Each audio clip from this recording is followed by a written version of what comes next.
ಓಂ ಸುಬ್ರಹ್ಮಣ್ಯಾಯ ನಮಃ. ನಮಸ್ಕಾರ ಸ್ನೇಹಿತರೆ, welcome to VRL astro and Ayur 369 YouTube channel. ನಮ್ಮ ಜೀವನದಲ್ಲಿ ನಮಗೆ ನಾವು ಮಾಡಿಕೊಳ್ಳುವಂತಹ ದೊಡ್ಡ ಮೋಸ ಏನಂದರೆ, ನಮ್ಮ ಭಾವನೆಗಳಿಗೆ ಸ್ಪಂದಿಸದೇ ಇರುವಂತಹ ವ್ಯಕ್ತಿಗಳಿಗೆ ನಮ್ಮ ಅಮೂಲ್ಯವಾದಂತಹ ಪ್ರೀತಿ, ಕಾಳಜಿ, ಕಣ್ಣೀರು ಹಾಗೂ ಮುಖ್ಯವಾಗಿ ಸಮಯವನ್ನು ಮೀಸಲಿಡುವುದು. ವೃಶ್ಚಿಕ ರಾಶಿಯವರ ಮನಸ್ಸಿನಲ್ಲಿ ಅಡಗಿರುವ ಅವ್ಯಕ್ತ ನಿಗೂಢ ಭಯ ಯಾವುದು? ಈ ಭಯದಿಂದ ಹೊರಗಡೆ ಹೇಗೆ ಬರಬೇಕು ಎಂಬಂತಹ ವಿಚಾರಗಳನ್ನು ಈ ವಿಡಿಯೋದಲ್ಲಿ ತಿಳಿಸಿಕೊಡಲಿದ್ದೇನೆ. ಮನುಷ್ಯ ಅಂದ ಮೇಲೆ ಭಯ ಪಡುವುದು ಸಹಜ ಗುಣ. ಎಲ್ಲರಿಗೂ ಭೂತ ಪ್ರೇತಗಳು ಭಯಪಡಿಸಬೇಕು ಎಂದೇನಿಲ್ಲ. ಕುಂಡಲಿಯ ಪ್ರಕಾರ 6, 8, 12ನೇ ಭಾವದಿಂದ ನಿಮ್ಮ ಭಯವನ್ನು ಕಂಡುಹಿಡಿಯಬಹುದು. 6ನೇ ಭಾವದಿಂದ ಸಾಮಾನ್ಯ ಭಯವಿರುತ್ತದೆ. ರೋಗ, ಸಾಲ, ಶತ್ರುವಿನ ಬಗ್ಗೆ ಭಯಪಟ್ಟರೆ. 8ನೇ ಭಾವದಿಂದ ಜೀವನದಲ್ಲಿ ನಡೆಯುವಂತಹ ಆಕಸ್ಮಿಕ ಘಟನೆಗಳ ಭಯವನ್ನು ಕಂಡುಹಿಡಿಯಬಹುದು.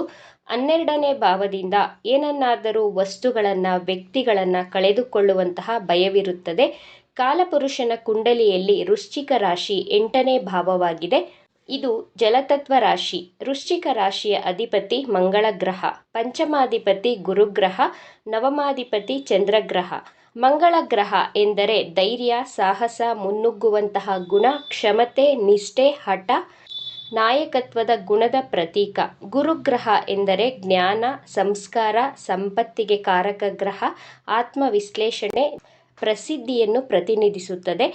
ಚಂದ್ರಗ್ರಹ ಎಂದರೆ ಮನಸ್ಸು, ಭಾವನೆ, ತಾಯಿ, ಮನಸ್ಸಿನ ಚಂಚಲತೆ, ಅಸ್ಥಿರತೆ, ಆತುರಕ್ಕೆ ಕಾರಕ ಗ್ರಹ ಚಂದ್ರಗ್ರಹ. ಮಂಗಳ ಗ್ರಹದ ಪ್ರಭಾವ ವೃಶ್ಚಿಕ ರಾಶಿಯವರ ಮನಸ್ಸಿನ ಅಶಾಂತತೆಗೆ ಕಾರಣವಾಗಿರುತ್ತದೆ. ರಾಶ್ಯಾಧಿಪತಿ ಮಂಗಳ ಗ್ರಹ ಆಗಿರುವುದರಿಂದ ವೃಶ್ಚಿಕ ರಾಶಿಯವರು ಸಾಹಸಿಗಳು, ಧೈರ್ಯವಂತರಾಗಿರುತ್ತಾರೆ. ಆದರೆ ಇವರು ಎಲ್ಲೋ ಕಳೆದು ಹೋದಂತೆ ಕಾಣುತ್ತಾರೆ. ಅವರು ಯೋಚಿಸುವಂತಹ ರೀತಿ, ವಾಸ್ತವಿಕತೆಯನ್ನು ನೀವು ಅರಿತುಕೊಂಡರೆ ಆಶ್ಚರ್ಯಚಕಿತರಾಗುತ್ತೀರಾ. ವೃಶ್ಚಿಕ ರಾಶಿಯವರು ನೋಡಲು ಸಾಮಾನ್ಯರಂತೆ ಕಾಣಿಸುತ್ತಾರೆ, ಆದರೆ ಇವರು ಸಾಮಾನ್ಯರಲ್ಲ. ಇವರು ಯೋಚಿಸುವಂತಹ ರೀತಿ ಬೇರೆ ರಾಶಿಯವರಿಗಿಂತ ವಿಭಿನ್ನವಾಗಿರುತ್ತದೆ. ತನ್ನ ಶತ್ರುಗಳಿಗೆ ಒಂದು ಅವಕಾಶವನ್ನು, ಒಂದು ಸಲ ಕ್ಷಮೆಯನ್ನು ಕೊಡುತ್ತಾರೆ. ತನ್ನ ಎದುರುಗಡೆ ಇರುವ ವ್ಯಕ್ತಿಗಳು ಮತ್ತೆ ಮತ್ತೆ ಅದೇ ತಪ್ಪನ್ನು ಮಾಡಿದರೆ ಯಾವುದೇ ಕಾರಣಕ್ಕೂ ಕ್ಷಮಿಸುವುದಿಲ್ಲ. ಮಾತಿನ ಯುದ್ಧಕ್ಕೂ ಸರಿ, ಮಲ್ಲಯುದ್ಧಕ್ಕೂ ಸರಿ ಹೆದರದೆ ಹೋರಾಟ ಮಾಡುತ್ತಾರೆ. ಜ್ಯೋತಿಷ್ಯದಲ್ಲಿ ಗುರುಗ್ರಹವನ್ನು ಅರಳಿ ವೃಕ್ಷಕ್ಕೆ ಹೋಲಿಸಲಾಗಿದೆ. ಅರಳಿ ವೃಕ್ಷ ಎಲ್ಲರಿಗೂ ಒಳ್ಳೆ ರೀತಿಯ ಆಕ್ಸಿಜನ್, ಪ್ರಾಣವಾಯುವನ್ನು ಕೊಡುವ ರೀತಿ. ವೃಶ್ಚಿಕ ರಾಶಿಯವರು ತನ್ನ ಪರಿವಾರದವರಿಗೆ ಪ್ರಾಣವಾಯು ನೀಡುವವರು. ತನ್ನ ಕುಟುಂಬದವರಿಗೋಸ್ಕರ ನಿಸ್ವಾರ್ಥ ಪ್ರೀತಿ, ಸೇವೆ, ಆರೈಕೆಯನ್ನು ಮಾಡುತ್ತಾರೆ. ಸ್ವಾಭಿಮಾನಿಗಳಾಗಿರುತ್ತಾರೆ. ತನ್ನ ಸಂತೋಷವನ್ನೆಲ್ಲ ಪಕ್ಕಕ್ಕಿಟ್ಟು ತನ್ನ ಕುಟುಂಬದವರಿಗೋಸ್ಕರ ದುಡಿದು ಸಂತೋಷದಿಂದ ಸೇವೆ ಮಾಡುತ್ತಾರೆ. ತನ್ನ ಮನಸ್ಸಿನಲ್ಲಿ ಎಷ್ಟೇ ನೋವಿದ್ದರೂ, ದುಃಖವಿದ್ದರೂ ಅವನ್ನೆಲ್ಲ ತನ್ನ ಮನಸ್ಸಿನಲ್ಲಿಟ್ಟುಕೊಂಡು ಅದನ್ನು ಹೊರಗಡೆ ಪ್ರದರ್ಶನ ಮಾಡದೆ ಸಂತೋಷವಾಗಿರಲು ಪ್ರಯತ್ನಿಸುತ್ತಾರೆ. ವೃಶ್ಚಿಕ ರಾಶಿಯಲ್ಲಿ ಚಂದ್ರಗ್ರಹ ನೀಚವಾಗುವುದರಿಂದ ಒಂದು ಪ್ರತ್ಯೇಕ ಸಮಯದಲ್ಲಿ ತನ್ನ ಮನಸ್ಸು, ಭಾವನೆಗಳ ಜೊತೆ ಹೋರಾಟವನ್ನು ಮಾಡಬೇಕಾಗುತ್ತದೆ. ಚಂದ್ರಗ್ರಹ ವೃಶ್ಚಿಕ ರಾಶಿಯವರಿಗೆ ನಕಾರಾತ್ಮಕ ಭಾವನೆಯನ್ನು, ಪ್ರಭಾವವನ್ನು ಬೀರುತ್ತದೆ. ಇವರು ಆತ್ಮದ್ವಂದ್ವವನ್ನು ತನ್ನಲ್ಲಿಯೇ ಅನುಭವಿಸುತ್ತಾರೆ.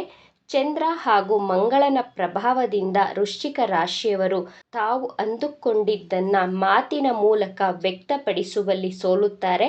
ಆದ್ದರಿಂದ ಎದುರುಗಡೆ ಇರುವಂತಹ ವ್ಯಕ್ತಿಗಳು ವೃಶ್ಚಿಕ ರಾಶಿಯವರನ್ನು ತಪ್ಪಾಗಿ ಅರ್ಥ ಮಾಡಿಕೊಳ್ಳುತ್ತಾರೆ.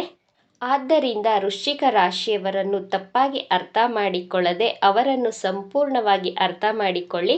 ಇವರ ಮಾತಿಗೆ ಸಡನ್ ಆಗಿ ಪ್ರತಿಕ್ರಿಯೆ ಕೊಡಲು ಹೋಗಬೇಡಿ. ವೃಶ್ಚಿಕ ರಾಶಿಯವರು ತನ್ನ ಭೂತಕಾಲದ ಕೆಟ್ಟ ಅನುಭವಗಳನ್ನು, ದುಃಖವನ್ನು ಮರೆಯಲು ಆಗದೆ ಭವಿಷ್ಯತ್ ಕಾಲದ ಬಗ್ಗೆ ತುಂಬ ಚಿಂತೆ ಮಾಡುತ್ತಾರೆ, ಆತಂಕ ಪಡುತ್ತಾರೆ, ತುಂಬ ಸೀಕ್ರೆಟ್ ಆಗಿ ಇರುತ್ತಾರೆ. ಪ್ರತಿಯೊಬ್ಬರ ಪಾಸಿಟಿವ್ ಹಾಗೂ ನೆಗೆಟಿವ್ ಗುಣಗಳನ್ನು ತಿಳಿದುಕೊಂಡ ಮೇಲೇನೆ ಅವರ ಜೊತೆ ಸ್ನೇಹ ಬೆಳೆಸಲು ಪ್ರಯತ್ನ ಮಾಡುತ್ತಾರೆ. ಆತ್ಮ ವಿಶ್ಲೇಷಣೆ ಮಾಡಿಕೊಂಡು ಎಲ್ಲರನ್ನೂ ರಿಸರ್ಚ್ ಮಾಡುತ್ತಾ, ತನ್ನ ಮನಸ್ಸಿನ ಭಾವನೆಗಳ ಜೊತೆ ತೊಳಲಾಟ ಮಾಡುತ್ತಾ ಏಕಾಂತವಾಗಿರಲು ಇಚ್ಛಿಸುತ್ತಾರೆ. ಆದರೂ ಯಾರಾದರೂ ಕಷ್ಟ ಅಂತ ಬಂದರೆ ತಾನೇ ಸ್ವಯಂ ಆರ್ಥಿಕ ಸಂಕಷ್ಟದಲ್ಲಿದ್ದರೂ ಅದನ್ನೆಲ್ಲ ಲೆಕ್ಕಿಸದೆ ಸಹಾಯ ಮಾಡುತ್ತಾರೆ. ವೃಶ್ಚಿಕ ರಾಶಿಯವರ ಮನಸ್ಸಿನ ಅವ್ಯಕ್ತ ನಿಗೂಢ ಭಯವೆಂದರೆ ತನ್ನ ಹಾಗೂ ತನ್ನ ಸುತ್ತಮುತ್ತಲೂ ಇರುವವರನ್ನು ತುಂಬ ವಿಶ್ಲೇಷಣೆ ರಿಸರ್ಚ್ ಮಾಡುವಂತಹ ಗುಣ, ಶೋಧಿಸುವ ಗುಣವಿರುತ್ತದೆ.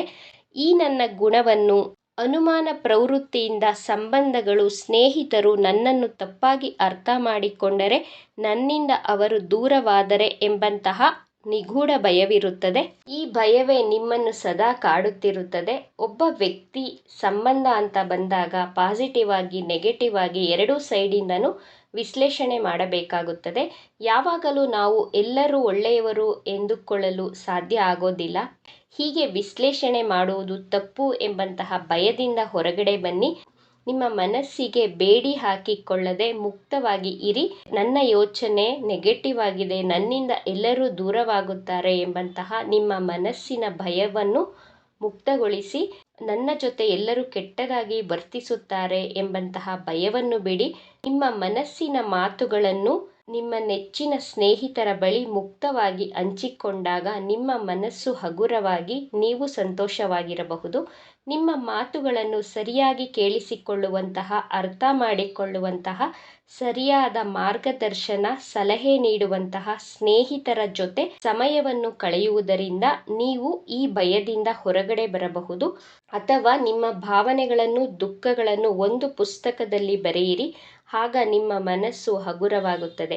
ಈ ವಿಚಾರಗಳು ನಿಮಗೆ ಇಷ್ಟ ಆಗಿದೆ ಅಂತ ಭಾವಿಸ್ತಾ ಇದ್ದೇನೆ. ಇಷ್ಟ ಆಗಿದ್ದರೆ ನಮ್ಮ ಚಾನಲನ್ನು ತಪ್ಪದೇ ಸಬ್ಸ್ಕ್ರೈಬ್ ಮಾಡ್ಕೊಳ್ಳಿ. ಈ ವಿಡಿಯೋಗೆ ಒಂದು ಲೈಕ್ ಕೊಡೋದನ್ನು ಮರಿಬೇಡಿ. ಈ ವಿಡಿಯೋವನ್ನು ನಿಮ್ಮ ಫ್ರೆಂಡ್ಸ್ ಆ್ಯಂಡ್ ಫ್ಯಾಮಿಲಿ ಗ್ರೂಪಲ್ಲಿ ಹೆಚ್ಚು ಶೇರ್ ಮಾಡಿ. ನಿಮ್ಮ ಅಭಿಪ್ರಾಯಗಳನ್ನು ತಪ್ಪದೇ ಕಮೆಂಟ್ ಮಾಡಿ. Thank you friends.